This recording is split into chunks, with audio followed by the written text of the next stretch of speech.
Hi ಸ್ನೇಹಿತರೆ, ನನ್ನ YouTube ಚಾನಲ್ಗೆ ಸ್ವಾಗತ. ನಾನು ನಿಮ್ಮ ಮಹೇಶ್.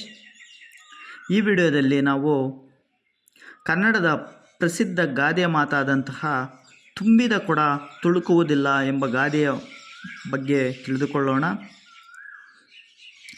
ತುಂಬಿದ ಕೊಡ ತುಳುಕುವುದಿಲ್ಲ, ಈ ಗಾದೆಯನ್ನು ವಿಸ್ತರಿಸಿ ಬರೆಯುವಂತಹ ರೀತಿಯನ್ನು ತಿಳಿದುಕೊಳ್ಳೋಣ. ವೇದ ಸುಳ್ಳಾದರೂ ಗಾದೆ ಸುಳ್ಳಲ್ಲ, ಗಾದೆ ವೇದಕ್ಕೆ ಸಮ ಎಂಬ ಮಾತುಗಳು ಗಾದೆಯ ಮಹತ್ವ ತಿಳಿಸುತ್ತದೆ. ಕೊಡವನ್ನು ಮನುಷ್ಯನಿಗೆ ಹೋಲಿಸಿ ಕೊಡದಲ್ಲಿರುವ ನೀರನ್ನು ಅವನಲ್ಲಿರುವ ಜ್ಞಾನಕ್ಕೆ ಹೋಲಿಸಬಹುದು. ಮನುಷ್ಯ ಯಾವುದಾದರೂ ಪರಿಪೂರ್ಣವಾಗಿ ತಿಳಿದುಕೊಂಡು ಮಾತನಾಡಿದರೆ ಅವನು ಎಲ್ಲಿಯಾದರೂ ಎಂತಹ ಕಠಿಣ ಪರಿಸ್ಥಿತಿಯಲ್ಲಾದರೂ ಸಮಸ್ಯೆಯನ್ನು ಪರಿಹರಿಸಿಕೊಂಡು ಬರುತ್ತಾನೆ. ಅಲ್ಪಜ್ಞಾನಿ ಮಹಾಗರ್ವಿ ಎಂಬಂತೆ ತನ್ನ ಬಡಾಯಿಯನ್ನು ಕೊಚ್ಚಿಕೊಳ್ಳುತ್ತಾನೆ.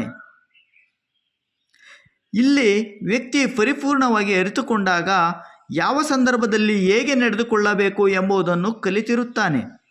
ಇದಕ್ಕೆ ವಿರುದ್ಧವಾಗಿ ಅಲ್ಪ ಸ್ವಲ್ಪ ತಿಳಿದುಕೊಂಡ ವ್ಯಕ್ತಿ ತನಗೆ ಎಲ್ಲವೂ ಗೊತ್ತು ಎಂಬಂತೆ ವರ್ತಿಸುತ್ತಾನೆ.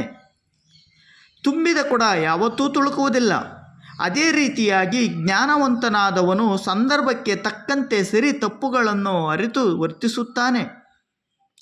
ಅಲ್ಪಜ್ಞಾನಿ ಪ್ರತಿಯೊಂದಕ್ಕೂ ಅಹಂಕಾರವನ್ನು ತೋರಿಸುತ್ತಾ ಅರ್ಧ ತುಂಬಿದ ಕೊಡ ಹೇಗೆ ತುಳುಕಿ ನೀರು ಚೆಲ್ಲಿ ಹೋಗುತ್ತದೆಯೋ ಅದೇ ರೀತಿಯಾಗಿ ತನ್ನ ವ್ಯಕ್ತಿತ್ವವನ್ನು ತೋರಿಸುತ್ತಾನೆ. ನಾವು ಪೂರ್ಣ ಕೊಡವಾಗಬೇಕೇ ಹೊರತು ಅಲ್ಪ ತುಂಬಿದ ಕೊಡವಾಗಬಾರದು ಎಂಬುದು ಈ ಗಾದೆಯ ಅರ್ಥ ತಾತ್ಪರ್ಯ. ವೀಕ್ಷಕರೇ, ಈ ವಿಡಿಯೋ ಇಷ್ಟ ಆಗಿದ್ದಲ್ಲಿ ದಯವಿಟ್ಟು ನನ್ನ ಚಾನಲನ್ನು ಸಬ್ಸ್ಕ್ರೈಬ್ ಮಾಡಿ, ಈ ವಿಡಿಯೋವನ್ನು ಶೇರ್ ಮಾಡಿ, ಈ ವಿಡಿಯೋಕ್ಕೆ ಒಂದು ಲೈಕ್ ಮಾಡಿ ಎಂದು ಹೇಳುತ್ತಾ ನನ್ನ ವಿಡಿಯೋವನ್ನು ಮುಗಿಸುತ್ತಿದ್ದೇನೆ. ಧನ್ಯವಾದಗಳು.